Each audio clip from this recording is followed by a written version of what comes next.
qualitative assessment. John Hick, a Christian theologian, he said Christianity is on the verge of a Copernican revolution. Meaning, just like before Copernicus, they thought the earth is the center, it's a geocentric system, and the sun and so many planets are orbiting the earth.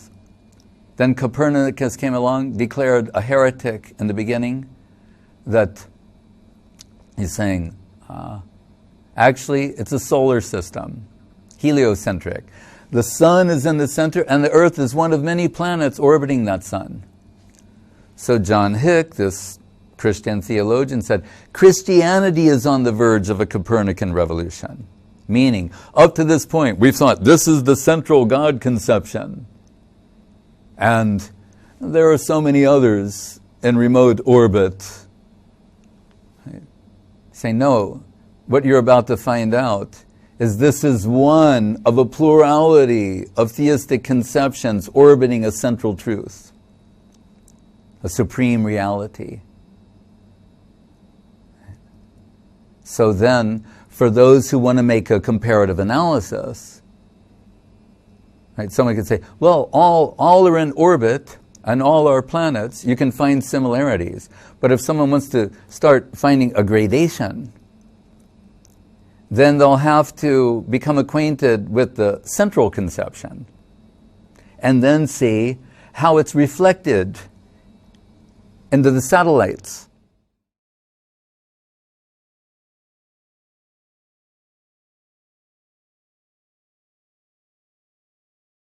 Welcome. Thank you.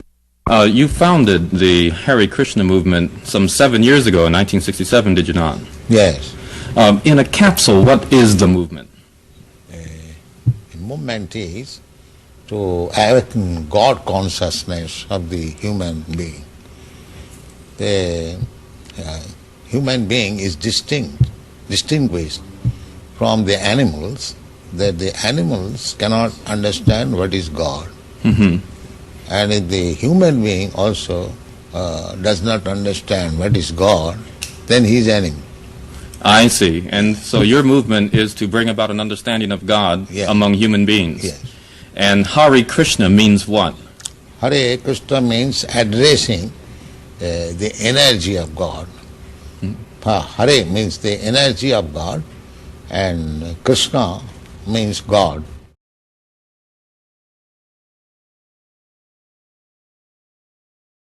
You say that Hare Krishna consciousness pretty much takes the absolute truths from the Bible, the Quran, the Torah, and the Vedic. Yeah, everywhere. Everywhere. Religion means to understand God. I understand, but do you feel that in getting truths from various places like the Bible and the Quran and so forth, don't you run into conflicts at all or contradictions in those particular philosophies? No, I don't find any conflict, because the ultimate goal is God. So you have to understand God and try to love Him. So you can go through any religious process. If the goal is attained, that you understand what is God, and you try to love Him, then your life is perfect. Why do we see so many of your followers chanting almost all the time? Chanting means to keep association with God always. So you have to audibly chant Hare Krishna? Yes. This is transcendental vibration. Just like a radio message, if you keep contact with the radio message, then you know everything what is going on outside. Similarly, this transcendental sound, Hare Krishna, if you chant, then you keep connection with God directly. Thank you very much, Your Divine Grace. It's been our privilege to talk with you and to meet you. Thank you. And hope that we can see you again when you return. Hare Krishna.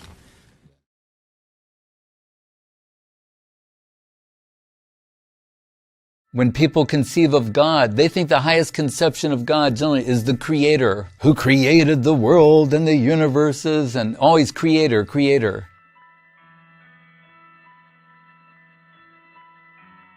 The Nobel Prize in Physics was awarded to two teams of astronomers for a discovery that has been hailed as one of the most important astronomical observations ever. And today, after briefly describing what they found, I'm going to tell you about a highly controversial framework for explaining their discovery, namely the possibility that way beyond the Earth, the Milky Way, and other distant galaxies, we may find that our universe is not the only universe, but is instead part of a vast complex of universes that we call the multiverse. In Krishna conception, creation is a secondary function, performed by a part of a part of a part of his expansion with his eyes half closed. Like we say in this world, when people think there's something, they go, I can do that with my eyes closed. We're used to physics giving us definitive explanations for the features we observe. But the point is, if the feature you're observing can and does take on a wide variety of different values across the wider landscape of reality, then seeking one explanation for a particular value is simply misguided. Mahavishnu generates innumerable universes out of his pores with his eyes half closed. Half asleep, he's lying in yoga nidra with his eyes half closed, half asleep, and his glance is personified as Shambhu Shiva, full of the sum total of jivas, and they're impregnated in the material nature. While he's doing this, what? You see, when we speak of the Big Bang, we often have an image of a kind of cosmic explosion that created our universe and set space rushing outward. But there's a little secret. The Big Bang leaves out something pretty important. The bang. It tells us how the universe evolved after the bang, but gives us no insight into what would have powered the bang itself. And this gap was finally filled by an enhanced version of the Big Bang theory. It's called inflationary cosmology, which identified a particular kind of fuel that would naturally generate an outward rush of space. The fuel is based on something called a quantum field, but the only detail that matters for us is that this fuel proves to be so efficient that it's virtually impossible to use it all up, which means in the inflationary theory, the Big Bang giving rise to our universe is likely not a one-time event. Instead, the fuel not only generates our Big Bang, but it would also generate countless other Big Bangs, each giving rise to its own separate universe, with our universe becoming but one bubble in a grand cosmic bubble bath of universes. So in his outward going breath, 150 trillion years, innumerable universes appear. He can do it with his eyes closed. A striking implication of all these ideas for the very far future. You see, we learned that our universe is not static, that space is expanding, that expansion is speeding up, and that there might be other universes, all by carefully examining faint pinpoints of starlight coming to us from distant galaxies. But because the expansion is speeding up, in the very far future, those galaxies will rush away so far and so fast that we won't be able to see them, not because of technological limitations, but because of the laws of physics. The light those galaxies emit, even traveling at the fastest speed, the speed of light, will not be able to overcome the ever-widening gulf between us. So astronomers in the far future, looking out into deep space, will see nothing but an endless stretch of static, inky, black stillness. And they will conclude that the universe is static and unchanging and populated by a single central oasis of matter that they inhabit, a picture of the cosmos that we definitively know to be wrong. Now, maybe those future astronomers will have records handed down from an earlier era, like ours, attesting to an expanding cosmos teeming with galaxies. But would those future astronomers believe such ancient knowledge? Or would they believe in the black, static, empty universe that their own state-of-the-art observations reveal? Sometimes, the true nature of reality beckons from just beyond the horizon. Krishna is not directly involved in creation. What is he doing? Play, divine love play.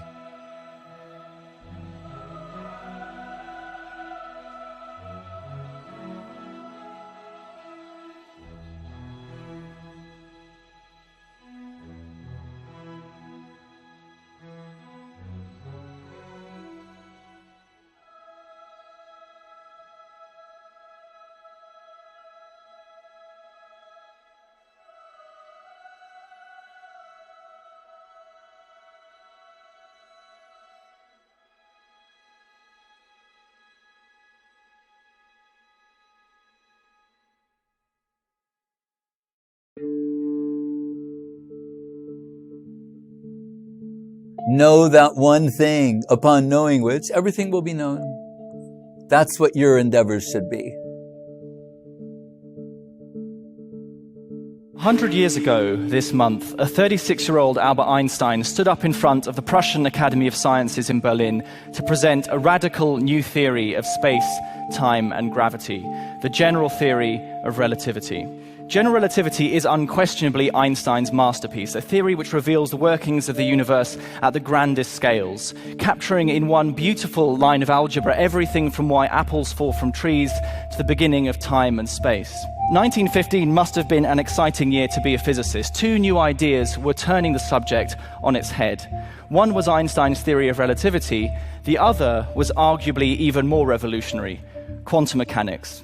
A mind-meltingly strange, yet stunningly successful new way of understanding the micro-world, the world of atoms and particles. Over the last century, these two ideas have utterly transformed our understanding of the universe. It's thanks to relativity and quantum mechanics that we've learned what the universe is made from, how it began, and how it continues to evolve. As I've told, Einstein had a mistress, and she's a simple-hearted girl. She said, you should carry a notebook, and there you can record all your ideas. And Einstein said to her, I don't need a notebook. I only have one idea. And this one idea, I keep thinking about it. Oh, I'm obsessed with this one idea that there's this one thing you can know by which everything is known. That's what I think about. 100 years on, we now find ourselves at another turning point in physics. But what's at stake now is rather different. The next few years may tell us whether we'll be able to continue to increase our understanding of nature, or whether, maybe for the first time in the history of science, we could be facing questions that we cannot answer. Not because we don't have the brains or technology, but because the laws of physics themselves forbid it. This is the essential problem. The universe is far, far too interesting. Relativity and quantum mechanics appear to suggest that the universe should be a boring place. It should be dark, lethal, and lifeless. But when we look around us, we see we live in a universe full of interesting stuff, full of stars, planets, trees, squirrels. The question is, ultimately, why does all this interesting stuff exist? Why is there something rather than nothing? Look at all these people in the room. They have 2 eyes, a nose, 2 ears, and a mouth. I can assume, without becoming a research scholar, scientist, or with advanced degrees in education, that your mother, your father, they had 2 eyes, 2 ears, a nose, a mouth, more or less. It's safe for me to assume that. So when I see all these many beings who possess these different types of characteristics, I could make a case and say, well, the original source of all such beings must be similar. Someone with eyes, ears, who can see, hear, taste, touch, smell, feel. We see in this world observable characteristics and these people who have these abilities, they're searching for something beautiful to see, for someone beautiful to touch, to hold, to interact with. They like to hear beautiful sounds, taste, pleasing substances. These are just normal things that everyone likes to do. So I could understand the original source of all these types of beings who enjoy these things must also have those kind of tendencies. To see, hear, taste, touch, smell, feel. In other words, to interact with others in a loving, affectionate way, as people are apt to do in this world. When we talk about reality, the beautiful, means reality, the all-love, the all-beautiful, the all-sweet, the all-charming, the all-accommodating, and all-personal, the personality of Godhead. So if a child in this world, a little baby, they can hear, see, taste, touch, smell, and feel, and search, and laugh, and they can sing, dance, they can do so many things. Should we think what a little human baby can do, the original source of all such babies and personalities, can't do those things? Can't see, hear, taste, touch, smell, feel, laugh, sing, and dance. Why should we think like that? The hope was that a complete combination of Einstein's general theory of relativity, which is the theory of the universe at grand scales, with quantum mechanics, the theory of the universe at the small scales, might provide a solution. Einstein himself spent most of his later years on a futile search for a unified theory of physics, and physicists have kept at it ever since. If in this world we're constantly searching for ideals in terms of the most beautiful, the most sweet, the most charming, the most affectionate, the most loving, the person who could be considered my best counterpart, an ideal representation of beauty, charm, sweetness, love, and affection, of what is to be seen, heard, felt, tasted, touched, and smelled. What if that is the ultimate reality? Instead, we're being told that the ultimate source of everything is something impersonal and maybe unconscious. So that which is dead and unconscious is giving life to so many conscious beings. What cannot see is gifting sight to so many. What has no capacity to hear is allowing everyone to hear. What cannot taste is giving everyone the tasting capacity. We've swallowed this type of,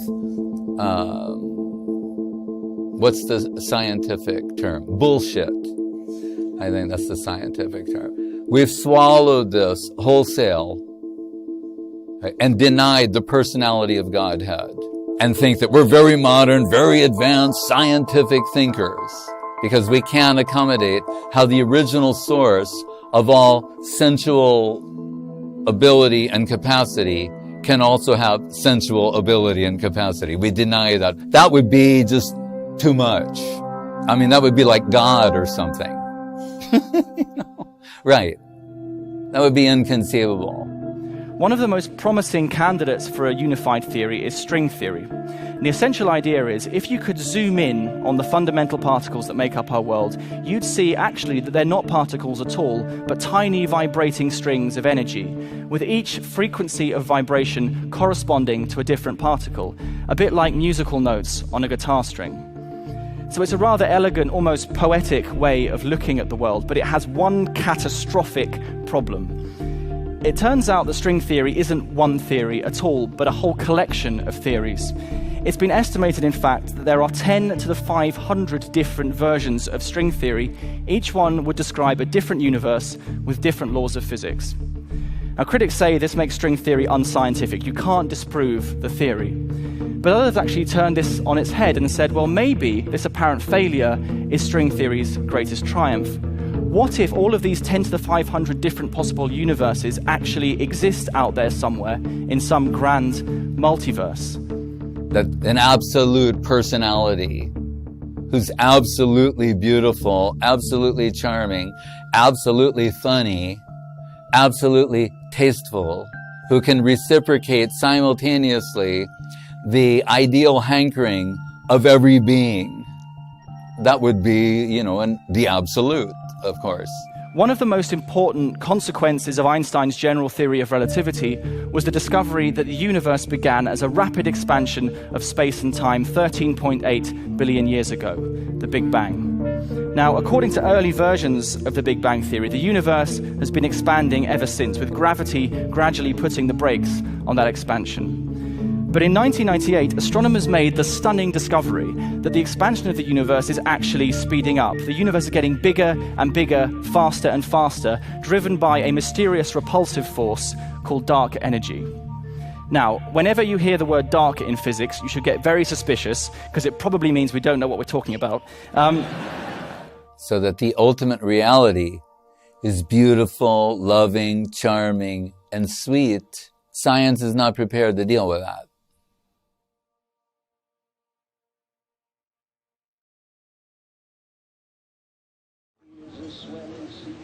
I think I'm losing my mind.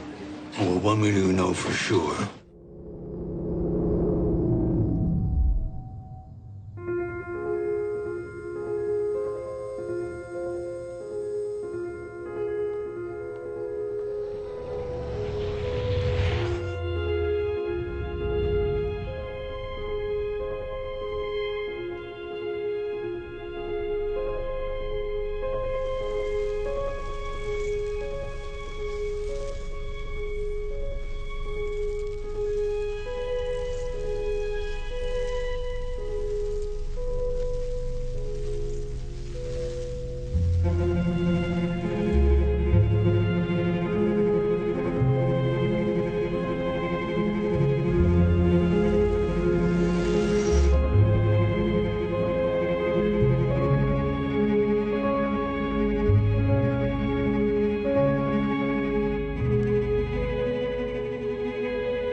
Is this real?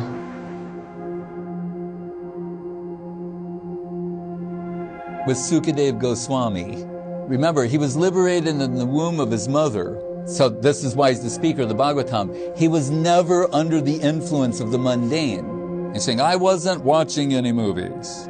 But then, the Uttama Sloka Lila, I heard the poetic descriptions of Krishna. I mean, divine imagery, Dibya Chakshu, divine vision, deeper vision was awakened. Because there's generic divine vision too. Everything has gradation according to Guru Maharaj. So even the heart, the outskirts of the heart, going deeper than the deep heart's core. So what does Sukadeva say? When I heard these descriptions of Krishna, he was flooded with real-time divine imagery. Not just images, but images of reality. Reality images, live streaming reality images. And he said, which surrounded, enveloped my consciousness and carried me away to a domain that I didn't know existed previously. Did that just happen? It's still happening. Time, space, measurement consideration that we have of the limited world. That needs to be suppressed. Dive deep into reality.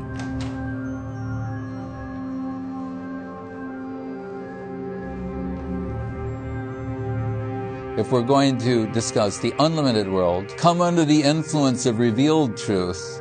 When the higher plane comes down, then automatically the lower experience is suppressed in the presence of that. So there's total immersion in that domain.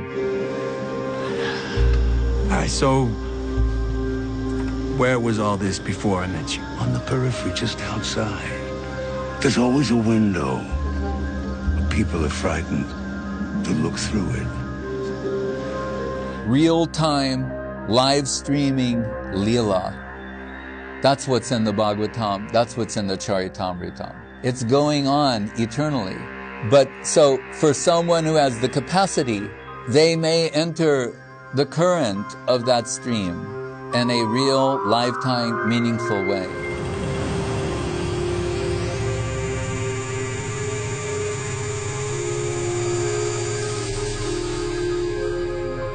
Seems you have a choice. You may have to consider that you didn't see what you saw. It has to be a faith-based transaction.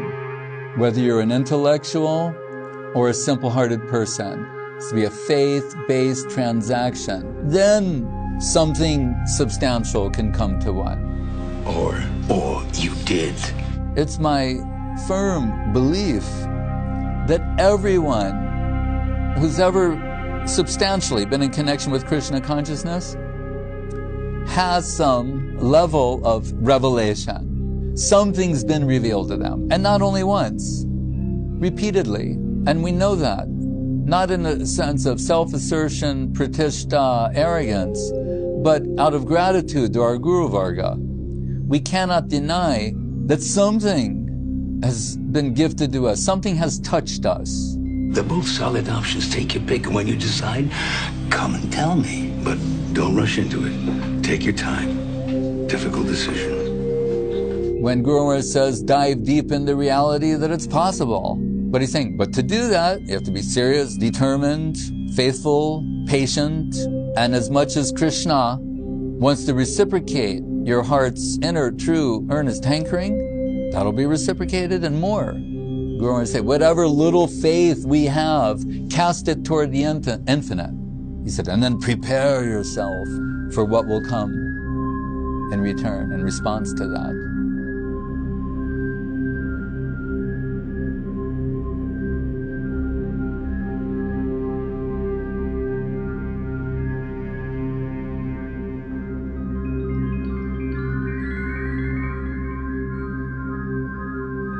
Structure your life, arrange things in such a way as you can engage in the maximum amount of spiritual culture.